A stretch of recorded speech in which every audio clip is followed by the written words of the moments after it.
Sir இப்போ எனக்கு ஒரு ஜென்ரலான ஒரு கேள்விதான். இப்போ ரீசெண்டா நடந்த சம்பவங்கள் எல்லாம் பார்க்கும்போது, இந்த தாவேகா தலைவர், அதாவது அவரை வந்து தாவேகா தலைவர் விஜய்ன்னு சொல்றதா, இல்ல ஆக்டர் விஜய்ன்னு சொல்றதான்னு தெரியல இப்ப.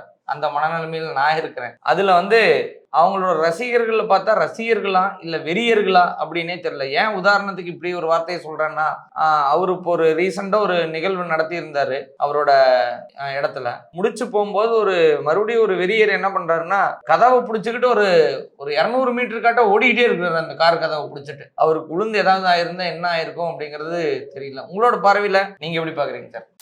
ஒரு ஒரு மாதிரியான இது ஒரு சைக்கலாஜிக்கல் இஷ்யூன்னு தான் சொல்வேன் நான். இதை வந்து செலிபிரிட்டி வர்ஷிப் சிண்ட்ரோம்னு சொல்லுவோம். இப்போ யாரையாவது ஒருத்தவங்களை பார்த்தா அவங்கள கடவுள் மாதிரி தெரிவாங்க, ஒரு ஹீரோ மாதிரி தெரிவாங்க, ஒரு சூப்பர்மேன் மாதிரி தெரிவாங்க.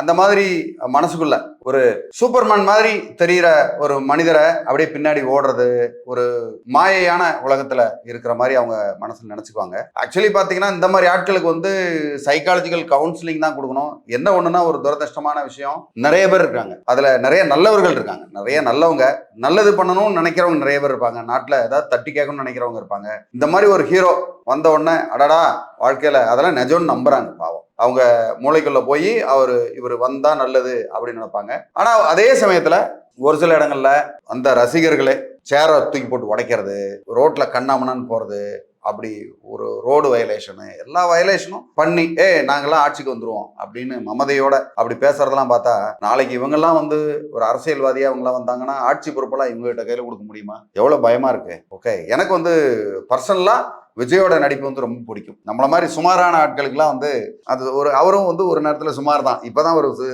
அவர் வந்து எனக்கு பிடிக்கும், நல்ல அருமையா நடிப்பாப்ல. ஆனா அது நடிகர்ன்ற வரைக்கும் அவரை நிறுத்திக்கிட்டா நல்லது. அதுக்கு மேல வந்து அதை எடுத்து கொண்டு போறதுன்றது தான் எப்படின்னு எனக்கு தெரியல. மக்களுடைய தீர்ப்பு தான். இதுல வேற பாதி அரசியல்வாதிகள் வந்து அவங்களுக்கு இவ்வளவு புத்திசாலித்தனம் இருக்குன்னு தான் எனக்கு தெரியாது. ஒரு சில பேர்லாம் பாத்தீங்கன்னா அரசியல்வாதிகளை திமுகவுக்கும் தவேகாவுக்கும் தான் போட்டி அப்படின்னு பேசுற மக்கள் நிறைய பேர் இருக்காங்க. மக்கள் அரசியல்வாதிகள், மக்களும் பேசுறாங்க, அரசியல்வாதி பேசுறதுனாலதான். அரசியல்வாதி பெரிய பெரிய ஆளுங்கள்லாம், பெரிய இன்ஃபுளுசர்ஸ், அந்த மாதிரி பொலிட்டிக்கல் இன்ஃபுளுசர்ஸ் எல்லாம் கூட அந்த மாதிரி பேச ஆரம்பிக்கிறாங்க. இவங்களே அப்படியே ஊதி ஊதி ஊதி ஊதி பெருசாக்குறாங்க. பட் மக்களோட தீர்ப்பு தான் மகேசன் தீர்ப்புன்றது வந்து இறுதியானது. பட் மக்கள் வந்து எப்படி மனசில் நினைக்கிறாங்க, மக்கள் எந்த அளவுக்கு புத்திசாலித்தனமா இருக்கிறாங்க அப்படின்றது வர்ற எலெக்ஷன்ல தான் நம்ம பார்க்கணும். சார், இது நான் பர்சனலா என்ன கேட்கறேன்னா, இது விஜய் அவர்களே இப்படி எல்லாம் இருந்தா தனக்கு நல்லது அப்படின்னு மேலும் மேலும் அந்த விஷயங்களை செய்யறாரா அப்படிங்கிறது கூட எனக்கு தோணுது. என்னை பொறுத்த வரைக்கும் விஜய் வந்து பொதுமக்களோட மக்களா வாழ்ந்திருப்பாரான்றதே ஒரு பெரிய சந்தேகமான விஷயம் தான். ஏன்னா அவங்க அப்பாவே வந்து ஒரு செலிபிரிட்டி. செலிபிரிட்டி கீழே வாழ்ந்து அந்த ஸ்கூலு கல்லூரி படிப்பு வரைக்கும் வந்து அவர் வந்து ஒரு இதா இருந்திருக்கலாம். அதுக்கப்புறமா அவர் வந்து ஒரு செலிபிரிட்டி ஆயிட்டார். செலிபிரிட்டி ஆயிட்டாருனால பப்ளிக் மூமெண்டோட மக்களோட மக்களா வாழ்ந்திருப்பாரான்னு எனக்கு ஒரு பெரிய சந்தேகம் தான். அதனால மக்களோட மனநிலை தெரியாது. 4 பேர் என்ன சொல்றாங்களோ அதான். பழைய காலத்தில் ராஜா சொல்றோம், மாதம் மும்மாரி பொழிந்ததா அமைச்சரே பொழிது, மழை பெய்யுதா என்னன்னு மேலே பார்த்தாலே தெரியாதா அரசனுக்கு. ஸோ அதை மாதிரி தான் விஜயெல்லாம். என்னை பொறுத்த வரைக்கும் அவருக்கு வந்து பொதுமக்களோட இன்ட்ராக்ஷன் இருக்கிற மாதிரி தெரியல. நல்ல நடிகர். இப்போ சப்போஸ் இதில் ஒரு சில பேட்டியெல்லாம் கூட பார்த்து அந்த இறந்த ஆளுங்கிட்ட வந்து கூப்பிட்டு அவரே அழுதாரு, கண்ணீர்லாம் நிஜமாவே வந்தது, இதெல்லாம் போடாம நம்ம ரசாயனம் போடாம கண்ணீர் வந்து காலில் விழுந்து கும்பிட்டார். நடிகர்கள் வந்து நல்லா நல்லா நடிக்க தானே தெரியும். அதனால நல்லா நடிச்சுட்டு போறாரு, அதுல ஒன்றும் தப்பு கிடையாது. பட் மக்கள் கொஞ்சம் ரொம்ப உஷாரா இருக்கணும். ஓகே, எந்த ஒரு வீட்டுல தன்னுடைய மகன் விஜய் ரசிகரா இருக்கிறாரு அப்படின்றனால அந்த தாய் தகப்பன் வந்து மனசு தொட்டு சொல்லுங்க, அவங்க உண்மையிலேயே சந்தோஷமா இருக்கிறாங்களா, மகிழ்ச்சியா இருக்கிறாங்களா அப்படின்னு பார்த்தா கிடையாது. ஐயோ இந்த மாதிரி ஒரு கட்சிக்குன்னு போய் உருப்படாம போயிடுவானோ, ஒழுங்கா நல்லா படிச்சிருந்தா எங்கேயாவது ஒரு சாஃப்ட்வேர் கம்பெனில வேலை கிடைச்சிருக்கும், நல்லபடியா இருந்திருக்கலாம், இப்படி இந்த கட்சி அது இதுன்னு போய் இந்த ரசிகர் மன்றம் போய் உருப்படாம போயிடுவானோ அப்படின்னு தான் பல பேருடைய வீட்டுல பேச்சா இருக்கும். நான் சொல்றது எழுதி வச்சுக்கோங்க சார். இப்ப அவங்க அப்பாவுக்கு வேற ஒரு கூடுதல் பொறுப்பு கொடுத்து அது தலைமை ஆலோசகர் அப்படிங்கிற ஒரு பொறுப்பு கொடுக்கலான்னு இருக்கிறாங்களாம். இப்ப மேலும் இது வந்து ஒரு குடும்ப அரசியல் மாதிரி தானே சார் போகும். குடும்ப அரசியல், ஒரு ஸ்டண்ட் அரசியல், இவங்களாம் ஒண்ணுமே புரிஞ்சுக்க முடியல. முந்தானேத்து பாத்தீங்கன்னா எங்கேயோ கொரட்டூர்ல இருக்கிற சாய்பாபா கோயில்ல எல்லாருக்கும் பிரசாதம் கொடுத்துட்டு இருக்காரு. அதை வேண்டிக்கிட்டு, சரி நம்ம கட்சி நல்லா போகணும்னு அவங்க அப்பா வேண்டிக்கிட்டு இருந்தா இதுல நியூஸ்ல பார்த்தேன். ரொம்ப ஆச்சரியமா, திடீர்னு நான் ஜோசப் விஜய்ங்கிறாரு, திடீர்னு அவர் வந்து வேற ஏதோ ஒரு வேற மதத்து மாதிரி ஆள் மாதிரி காட்டுறாரு. ஒரிஜினலா இருக்க வேண்டியதானே. எதுக்கு அந்த நடிப்பெல்லாம் ஒரு தனியா தூக்கி வச்சுட்டு ஒரிஜினலா இருக்கணும். அப்பா அம்மா பிள்ளைங்களாம் ஒரிஜினலா இருக்கிறதுக்கே இவங்க வந்து பழகவே இல்லை. இந்த மாதிரி பகட்டா நம்ம இப்படி இருந்தோம்னா நமக்கு வந்து எல்லா சைட்ல இருந்து நமக்கு ஓட்டு வரும், எல்லா ஜாதியில இருந்து ஓட்டு வரணும், எல்லா மதத்துல இருந்து ஓட்டு வரணும், எல்லாத்துல இருந்து ஓட்டு வரணும்னு ஓட்டுலயே தான் இருக்கிறாங்க. அவங்க மைண்ட் ஒவ்வொரு செயலும் அவங்க வந்து புத்திசாலியா இருக்கிறாங்க. மக்கள் புத்திசாலியா இருக்கிறாங்களா இல்லையான்றது வந்து இனி வருங்காலங்களில் தான் தெரியும்.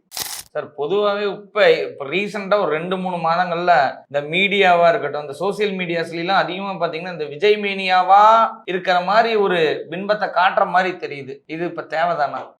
அது மீடியாவுடைய இது. இப்போ நீங்கள் ஒரு வீடியோ ஒன்று போடுறாங்க அப்படின்னா அதில் நிறைய வியூஸ் வந்ததுன்னா அதை போடுவாங்க. அது மாதிரி விஜயை பற்றி செய்தி வந்ததுன்னா விஜய் பற்றியே தான் பேசிட்டு இருப்பாங்க எல்லாரும். ஒன்று விஜய் பற்றி திட்டுவாங்க, இல்லைனா விஜய் பற்றி ஒரு ஆதரவாக பண்ணுவாங்க. இப்படியே தான் வந்து பப்ளிசைஸ் பண்ணிக்கிட்டே இருக்காங்க. இன்ஃபேக்ட் நான் வந்து சன் டிவியில் கூட பார்த்தேன், நிறைய விஜய் படத்தெல்லாம் அவங்க கையில் வச்சுக்கிட்டு அதை பண்ணிக்கிட்டே இருக்காங்க. ஏன்னா கேட்டால் இவங்க 2 தான் போட்டிங்கிறாங்க, ஏதோ சொல்கிறாங்க, இவங்களா தீர்மானிச்சுக்கிறாங்க. பெரிய அரசியல்வாதிகளாம் போட்டியெல்லாம் இதெல்லாம் கிடையாது அப்படின்னு. மக்கள் ஒவ்வொருத்தரும் சுயேட்சை வேட்பாளர் யாரு நல்ல வேட்பாளரோ, சுயேட்சையோ ஏதோ ஒரு கட்சி, எந்த கட்சின்னு வேட்பாளர் நல்ல வேட்பாளர் அவருக்கு ஓட்டு போட்டு பாருங்க, அதுக்கப்புறம் நாடே வேற லெவலுக்கு வந்துடும்.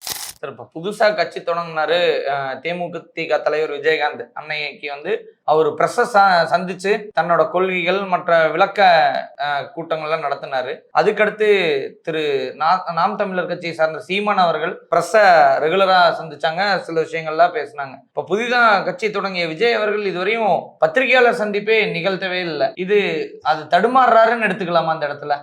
சொதப்பிடுவாரு, வேற ஒன்று பேசும்போதே சொதப்புறாரு.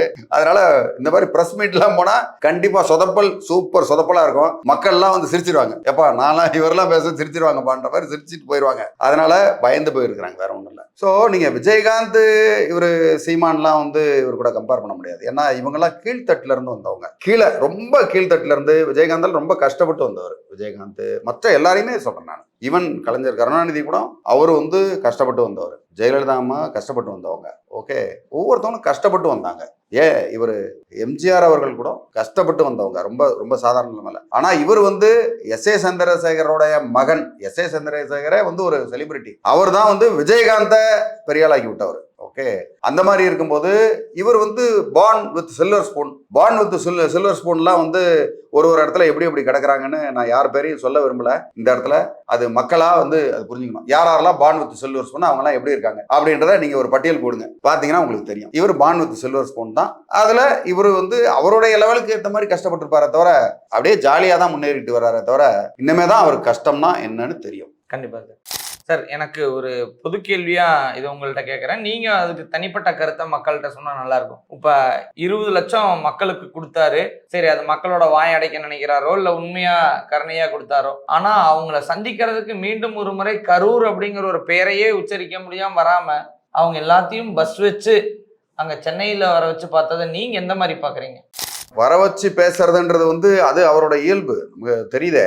அவர் வர வைக்கிறாரு அப்படின்னாலே பொதுவாக நிறைய சட்ட சிக்கல் வரும். அவர் அங்கே கரூருக்கு போனார்னா. 2வது எஃப்ஐஆர்ல இவர் பேரே கிடையாது. பேர் இல்லாத பொழுது இவர் கூப்பிட்டு பேசலாம், சட்டப்படி பேசலாம் அப்படின்னு சொல்றாங்க. பட் தார்மீக ஒரு அன்பான ஒரு ஒரு ஒரு ஆளா இருந்தா கண்டிப்பா அவங்க இடத்துக்கு போய் தான் அந்த நலம் விசாரிக்கிறதெல்லாம் பண்ணுமே தவிர எல்லாத்தையும் பெட்டி படிக்கலாம் தூக்கிட்டு இங்க வாங்க பண்றேன், எங்க வீட்டுக்கு வாங்க, நான் வந்து உங்ககிட்ட துக்கம் கேட்கறேன்னு வந்து காசை கொடுக்கறது அப்படின்றது அவருக்கு 20 லட்சம்னா ஒரு பொருட்டே கிடையாது. ஸோ அடுத்து புதுசாக ஒரு படம் எடுக்கிறாரு, அதில் எத்தனை கோடி சம்பாதிக்க போறாரோ தெரியாது.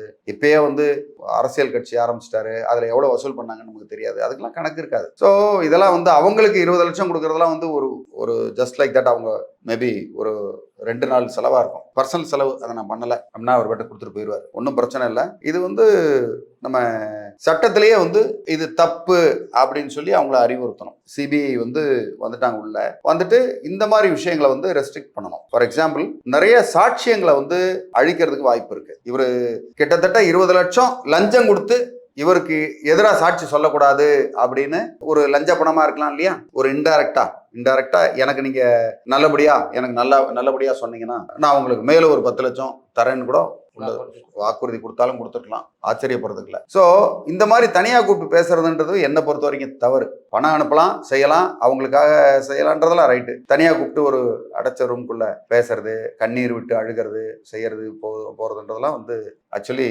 மாரலி தப்பு, சட்டப்படியுமே தப்பு தான். சார் கடைசியா ஒரே கேள்வியில முடிச்சுக்கிறேன். இப்போ வந்து மலையாள சினிமாவில் இருக்கிறவங்க என்ன சொல்றாங்க அப்படின்னா, நாங்க சினித்துறையை சார்ந்தவங்க தான், நாங்க ஒன்றும் அரசியல் பண்றதுக்கு இல்லை, மக்களை மகிழ்விக்கிற துறையில் இருக்கிறோம் அப்படின்னு சொல்றாங்க. இது ஏன் வந்து தமிழ் ஆடியன்ஸுக்கு புரியறது இல்லை? அது வந்து ஒரு வரையறையவனம். இப்போ வந்து விஜய் வந்து எனக்கு ரொம்ப பிடிக்கும், ரொம்ப நல்ல நடிகர், அருமையான நடிகர். பல படங்கள் வந்து அவரோட படத்தை வந்து ரொம்ப ரசித்து பார்த்துருக்கேன். துப்பாக்கி, கத்தி, அதுக்கு முன்னாடி பழைய படங்களை என்டர்டெயின்மெண்ட் மூவிஸ்லாம் வந்து இந்த நண்பர்கள்னு ஒரு படம் வந்தது, அதெல்லாம் ரொம்ப நல்ல படம், நல்லா ரசித்து பார்ப்பேன். இப்போ இருக்க அந்த பீரியடில் வந்ததுலேயே அவர் வந்து விஜய். பட் அரசியலுக்கு வரும்போது அவர் மக்களுக்கு என்ன செய்வார், நமக்கு என்ன செய்ய போறாரு அப்படின்றத பார்த்து தான் வந்து தேர்ந்தெடுக்கணும் ஒழிய, சரி வந்துட்டாரு அவருக்கு ஓட்டு போடுவோம் இவ்வளவு பெரிய மாசம் இருக்குன்னு போறது வந்து உண்மையிலேயே மக்கள் வந்து ரொம்ப நிறைய திருந்த வேண்டியிருக்கு. ஏன்னா இந்த கூட்டத்தில் போய் 40 பேர் 41 பேர் செத்தது பார்த்தாலே அப்படியே பதறுது. இவ்வளோ நம்ம நாட்டில் முட்டாள்கள் இருக்காங்களா?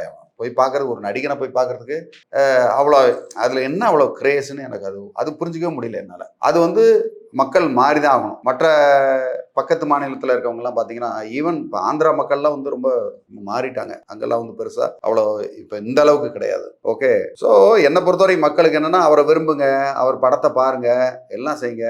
அந்த கட் அவுட் மேலே பாலாபிஷேகத்தோடு நிறுத்திக்கலாம் என்னை பொறுத்த வரைக்கும். அதுக்கப்புறம் அரசியலுக்கு வந்து அவரை எம்எல்ஏ ஆக்குறது, எம்பி ஆக்குறது, மந்திரி ஆக்குறது, முதலமைச்சர் ஆக்குறது அப்படின்றதெல்லாம் வந்து என்னை பொறுத்த வரைக்கும் அது பெரிய தவறு. ஏன்னா இதே அவர் வந்து ஏதாவது ஒரு கட்சியில இருந்து நிறைய தொண்டு நிறைய செஞ்சு ஒன்று அப்படி புகழ்பெற்று வந்திருந்தாருன்னா கண்டிப்பா even I will support him. கண்டிப்பா நான் சப்போர்ட் பண்ணுவேன் ஷூரா. பட் இவர் வந்து இந்த எலெக்ஷனுக்கு வர்றதுக்கு முன்னாடி அவர் ஏதாவது ஒரு நல்லது பண்ணாரா அப்படின்னு கேட்டீங்கன்னா ஏதாவது இருக்கா? ஒன்றும் கிடையாது, ஒன்றும் கிடையாது. சும்மா அவர் முதலமைச்சர் ஆகணும் அவ்வளவுதான். அதை தவிர வேற ஒன்றும் எனக்கு தெரிய பெரிய அஜெண்டா இருக்கிற மாதிரியே எனக்கு தெரியல.